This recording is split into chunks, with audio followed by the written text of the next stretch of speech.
Hey guys, welcome to another episode of Backyard Beer Brothers. My name's Rory Doherty, and in today's episode, I'm still at the Carlsberg Brewery, and I'm just sort of working my way through the list of beers that they have. And I've actually got a beer that I've never heard of before. This is the Carlsberg 1883 Amber Ale. So there's a little bit of a story behind it.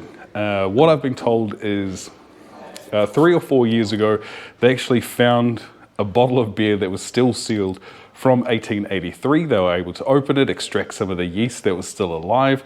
They've then been able to brew a beer, the guy said, as close to as they can, because there's so many regulations now, they couldn't really go old school with it. But this is as close as they can get to a beer from 1883. So super pumped to get into it.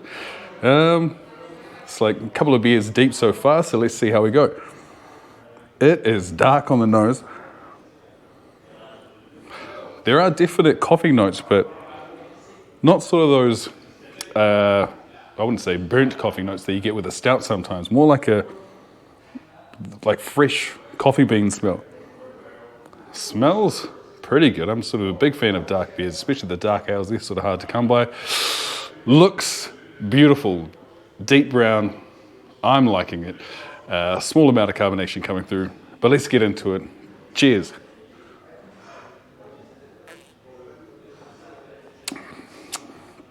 Oh man, that is so good. It's crazy. This is the third type of Carlsberg that I've drunk so far today, or now, and they're just slowly getting better. I just drank the Crowborg, whatever it was. I can't even remember. Before, that was delicious. That was a 5.5% Pilsner. This one here, I'm not even sure what the percentage is. I'll ask them a couple of questions after, and I'll just sort of chuck it in somewhere. But no, as far as the tasting notes are concerned, there are definitely malts present. It's not sweet, though also not bitter at all. Very easy drinking, and it does have those sort of lighter coffee notes.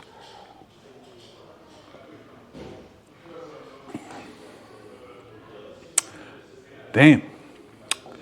I'm still not really sure how I'm going to be editing all this footage together, so we'll see how we go. I may have said something in the previous video and then it's going to be coming across into this one. Who knows? But as far as these beers are concerned, they are awesome. I actually wonder if I will be able to get this from somewhere else. I don't know.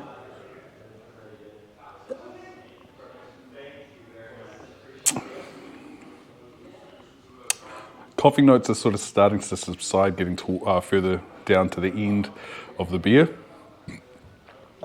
It is kind of lucky. As I was traveling around or going through the brewery tour, they've got massive groups that sort of line up. I think they run them every 15 minutes, but the way it's set up, there's a whole lot of sort of movies you watch as you're going through. I might chuck a couple up here. Home for himself. And the man who brews thousands of barrels and bottles of beer for sale at home and abroad. I am such a man. This new kind of man who makes a product on a massive scale. Now, there are some who think they can run their companies for profit alone. But I believe that I have a duty to my nation. I must leave it better than I found it. Hundreds of people work for me. I have a duty to these men too. I must be a father to them.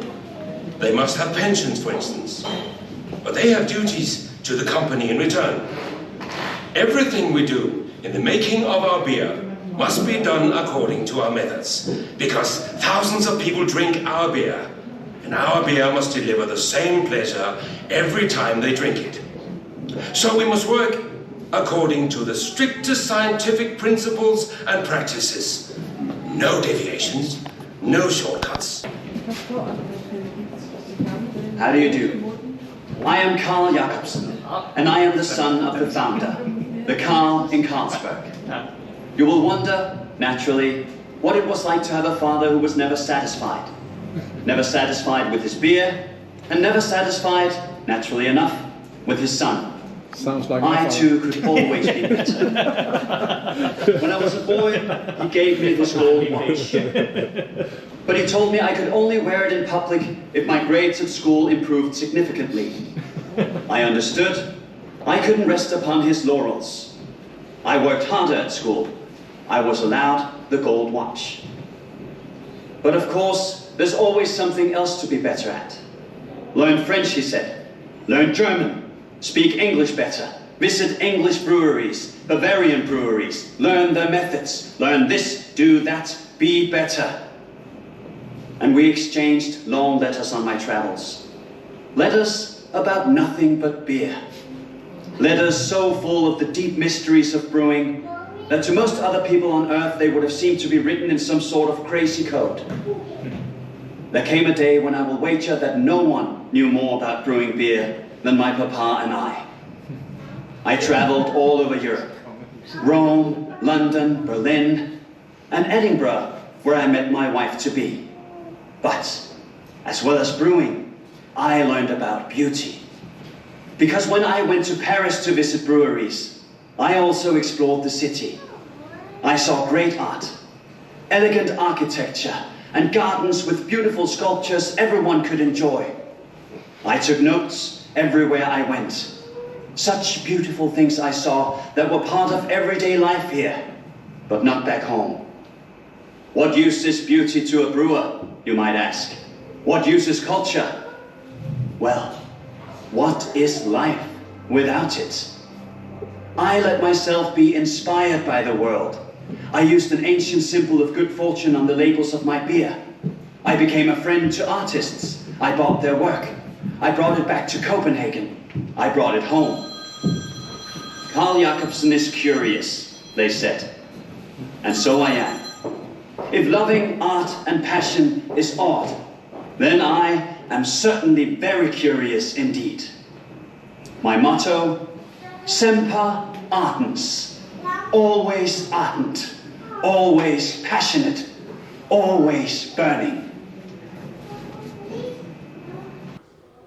And I suppose the reason why they have those movies is just to stop one group from catching up to the next one, sort of clumping up some of the sort of more interactive areas. But the problem is just the group that I was in was massive. So it's like, oh, okay, what I'm going to do is I'm just going to hold back so that way I can get some footage with some people, without people all over the place. And then that was good for a little bit until there were these guys in the next group that sort of raced through. Now it was just too hard. So hopefully I've got some footage where there's not too many people sort of kicking it around in there. I suppose we'll just wait and see. But back to the beer. Bam. 1883. It's good. It's like real good. Actually, I don't know. Maybe I was wrong with saying that it's better than the one that I had before, the Kroborg or the whatever the 5.5% Pilsner is. This one, not as sessionable. That other one, I'd be drinking sort of all day. But I suppose beer's done. To the questions, would I buy this again? Yes, I would. Would it be scullable? I could scull it for show. What's the score? I think I'd probably give it let's go 7.5 out of 10. But with that being said, that's the end of the episode. So if you've made it this far, thank you very much for watching. Please feel free to hit the like, hit the subscribe, and as always, I hope you have a good one. Cheers.